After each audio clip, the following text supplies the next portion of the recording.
দর্শক, এই মুহূর্তে কিন্তু দেখতে পাচ্ছেন রাজধানী উত্তরায় একটি প্রশিক্ষণরত যুদ্ধবিমান কিন্তু উত্তরার মাইলস্টোন যে কলেজটি রয়েছে, স্কুল অ্যান্ড কলেজ, সেই স্কুলের উপর পতিত হয়েছে। এতে বিভিন্ন ধরনের হতাহতের ঘটনা লক্ষ্য করা যাচ্ছে। সেনাবাহিনী সহ সাধারণ জনগণ এই উদ্ধার কাজে নিয়োজিত আছেন এবং দেখতে পাচ্ছেন ইতিমধ্যে অনেক মানুষের সমাগম, অনেক মানুষ জড়ো হয়েছে এখানে। কিন্তু উদ্বিগ্ন তাদের অনেক গার্ডিয়ান যারা রয়েছে, তারা কিন্তু প্রচুর উদ্বিগ্ন। তারা কিন্তু তাদের সন্তানদের জন্য অপেক্ষায় রয়েছে, তাদের যাতে কোনো ধরনের সমস্যা না হয় সেই প্রার্থনা করছে স্বয়ং আল্লাহ তাআলার কাছে। দর্শক, ভিডিওটি দেখতে থাকেন, আমি কিন্তু পুরো ঘটনাটি দেখাবো, পুরো বাস্তবতা দেখাবো।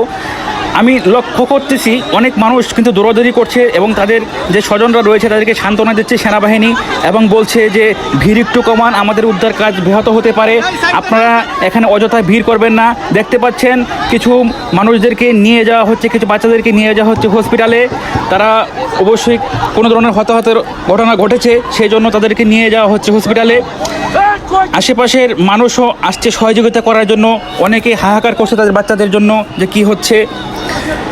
এই মুহূর্তে কিন্তু আমরা ছোটাছুটি লক্ষ্য করতে পারছি মানুষের মনে কিন্তু এই মুহূর্তে অনেক ধরনের সংশয় কাজ করছে, কি হচ্ছে কি হবে।